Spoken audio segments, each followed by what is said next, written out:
Hello అందరికీ Warangal to all India రైడ్లో మేమైతే ఈరోజు డే 14 అనమాట. గోవాకి అయితే వచ్చేసినాం కదా. సో గోవాలో ఇక్కడైతే మేము స్టే చేసినాం. అక్కడైతే జస్ట్ మనకి 900 తీసుకున్నారు 2 days కోసం. సో మేము పొద్దుంతా రెస్ట్ తీసుకొని రాత్రి అయితే గోవా బీచ్కి వచ్చేసాం. ఎందుకంటే మనం గోవాలో చూడాల్సింది ఏదైనా ఉందంటే బీచ్ అట్ నైట్ టైం అంటాం కదా.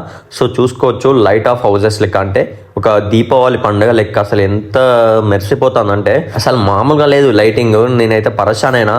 ఒక్కొక్కరు అబ్బాబాబా ఏమన్నున్నారు అసలు మొత్తం కపుల్సే, అసలు సింగిల్ పర్సన్సే లేరు. మేమే సింగిల్ చింతకాయ లెక్క 15 మంది అటు ఈడు తిరిగినాం కానీ మొత్తం కపుల్సే. చూసుకోవచ్చు మీరైతే. ఇక చూడండి లైటింగ్ ఎట్లా పెట్టాలంటే, అంటే ఇది ఒక బిజినెస్ అనమాట. ఇక్కడ అసలు ఒక్క నైట్కి ఎన్ని పైసలు కూడా టర్న్ ఓవర్ అవుతుంది అనేది కూడా మనం చెప్పలేము. సో ఆ లైటింగ్ అనేది ఆ జనాలు చూసుకోండి. తాగుడే తాగుడు. ఎందుకంటే ఇక్కడ బీర్ వచ్చేసి మనకు, సో ఇక్కడ బీర్ ప్రైస్ వచ్చేసి మనకైతే 100 రూపీస్ అన్నమాట. బడ్వైజర్ టిన్ కదా, మన దగ్గర అయితే 190 200 తీసుకుంటారు కదా. సో ఇక్కడ 180, అంటే తాగిన వాళ్ళకు తాగినంత అని చెప్పేసి ఇక్కడ తక్కువ కాస్ట్ ఇక్కడనే జనరేట్ అవుతుందంట. బీర్ అంటే తయారు చేస్తారంట. సో ఇక్కడైతే తక్కువ ఉంది. సో ఫుల్ తాగి మొత్తం అందరు బీచ్లకు వచ్చేళ్ళు.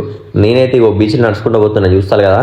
సో ఇక మనం ఎట్ లాస్ట్ అయితే లోపలికి అయితే వచ్చేసినాం. ఎందుకు కొస్తాలు ఉండాలి, మనం సింగిల్ అయినా కానీ లోపల వాళ్ళని చెప్పేసి కొస్తలకి అయితే కాకుండా లోపలికి వచ్చేసాం. మేమైతే బాగా బీచ్కి, ఎందుకంటే గోవాకి వచ్చినాం అంటే బాగా బీచ్ రావాల్సిందే. ఎందుకంటే బాగా అంటే గోవా బీచ్, గోవా అంటే బాగా బీచ్ తెలుసు కదా. ఎవరు వచ్చినా ఇక్కడికి ఖచ్చితంగా రావాల్సిందే. సో మేము ఎక్కడనో కాలంగట్ బీచ్ దగ్గర ఉంటే ఇక్కడ దాకా నడుచుకుంటూ 2 kilometers వచ్చే వరకు అయితే వట్టకాయలు వాచిపోయినాయి, కాళ్ళు అయితే మొత్తం అరిగిపోయినాయి అనుకోవాలి.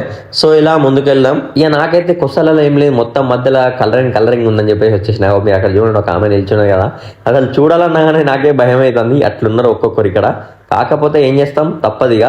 సో ఇక మేమైతే మళ్ళీ ఇంకా ముందుకు కూడా నడుచుకుంటూ పోతాం. ఎందుకంటే ముందు పబ్బులు ఎక్కువ ఉన్నాయి అన్నట్టు. అంటే అక్కడ అందరికీ మన దగ్గర క్లోజెస్ట్ పబ్స్ ఉంటాయి కదా, మన దగ్గర బిల్డింగ్లలో ఇట్లా ఉంటాయి కదా.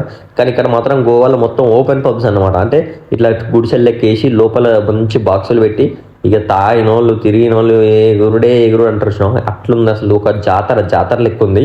సో ఇక ముందుకు పోతున్నాం చాలా ముందుకి. సో ఇక్కడైతే చూసుకోవచ్చు కొంచెం కపుల్స్ కోసం అంటే సపరేట్గా పెట్టారనమాట. అంటే నీట్గా, అంటే ఫ్యామిలీ వాళ్ళు రావడానికైనా కపుల్స్ రావడానికైనా చూసుకోవచ్చు. లవ్ సింబల్స్ కానీ ఇవన్నీ ఏం లేదు మామ, ఎక్కడైనా ఎంజాయ్ చేయొచ్చు. కాకపోతే ఇది ఒక వైబ్ అంటారు, గోవా వైబ్.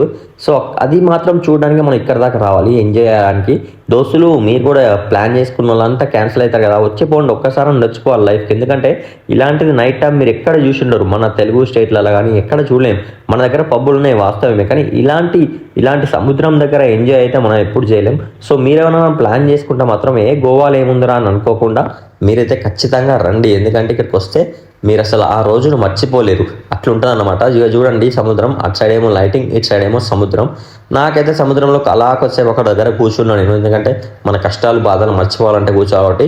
సో ఇక మేమైతే మా ప్లేస్కి వచ్చేసాం. ఇక్కడైతే మేము కూడా 4-5 బీల్ దాకా ఫుల్ ఎంజాయ్ చేసి ఇక డాన్సులు చూద్దాం మేడం, మీరు కూడా చూడండి. సో ఇక మీకోసం కొద్దిసేపు అయితే డాన్సులు చూపిస్తా, అమ్మాయిలు ఎట్లా ఎగురుతారో చూసి ఎంజాయ్ చేయండి.